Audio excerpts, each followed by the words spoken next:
All right, in this video, we'll be looking at 8.6 Biodiversity, Unit 8 Ecology, AP Biology. So this is going to deal with several different levels of diversity. You have ecosystem diversity, you have species diversity, and genetic diversity. And so ecosystem diversity is related to its resilience to changes in the environment, the number of ecosystems available in an area. So like this shows you got a marine, you got kind of a desert thing, you got some polar, you got some forest, you got a river. There's lots of diversity there. And where there's a lot of diversity, there's a lot of ecosystem diversity, there's going to be a lot of species diversity, and so forth. Even so, natural and artificial ecosystems that have fewer component parts and have little diversity are less resilient to changes in the environment, which makes sense, right? If there's fewer parts, if you break one of those parts are more important. And so if you break one, that ecosystem could possibly shut down. The diversity of species within an ecosystem also may influence the whole organism of that ecosystem. The long-term structure of an ecosystem is more stable the more diversity there is. And so this has this species diversity component as well. Um, as diversity of species changes, you're going to have more diversity at the ecosystem level as well. And there are several factors that can play into this. Um, Producers have an effect on biodiversity maintenance. If the producers are affected, obviously the whole ecosystem is going to be affected. If the producers are doing well, the ecosystem at large is going to be doing well. If there's more resources available, there's more chance for adaptability. There's more chance for exploitation of new resources. If there's less energy available and less matter available, then there's going to be less of that. In a polar ecosystem, for instance, there's not as much of the producer level. Most of the producer level is going to be in the water, actually. And so you would expect less and less toward the top of that ecosystem. In ecosystems where there's a lot of production, then there has to be some maintenance in other ways, and that has to do with predators maintaining biodiversity in an ecosystem.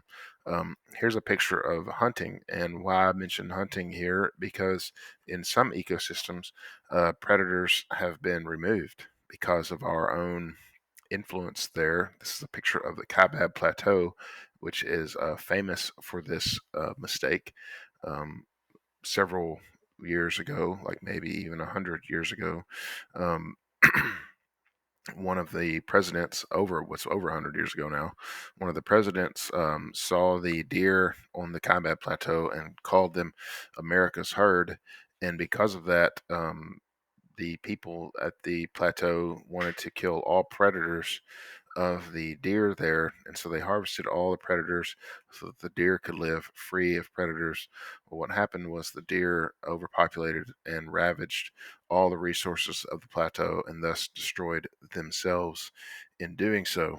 And so, in order to maintain the deer populations of this area, they have to institute hunting as a way to do that.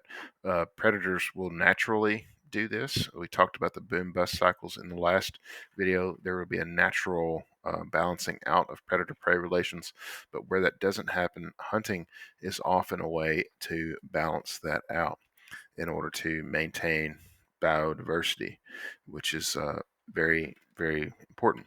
And this leads us to this idea of the keystone species.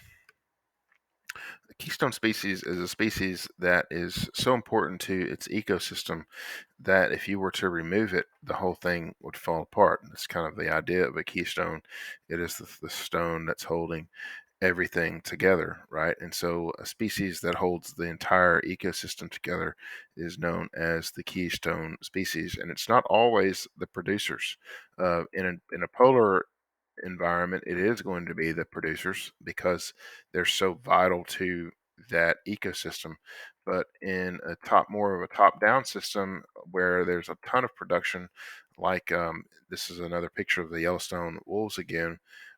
There needs to be more of a top-down approach, and so the keystone species in this particular ecosystem has been the wolves. When the wolves were taken out of the ecosystem because of agricultural concerns, those ecosystems tended to dwindle, and in the last 30 years or so, wolves have been reintroduced to the area, and these ecosystems have rebounded really well. Now, people have had to adapt to the new presence of wolves, but this has been very good for the ecosystem because reinserting the keystone into that ecosystem caused everything to balance out. The prey have their populations controlled, which is going to also allow the production level of the producers to be normal and maintained, which is going to affect the entire ecosystem. And so biodiversity can be maintained from the bottom, where the producers are doing most of the maintenance, or they can be maintained from the top down, where the predators are doing most of the maintenance.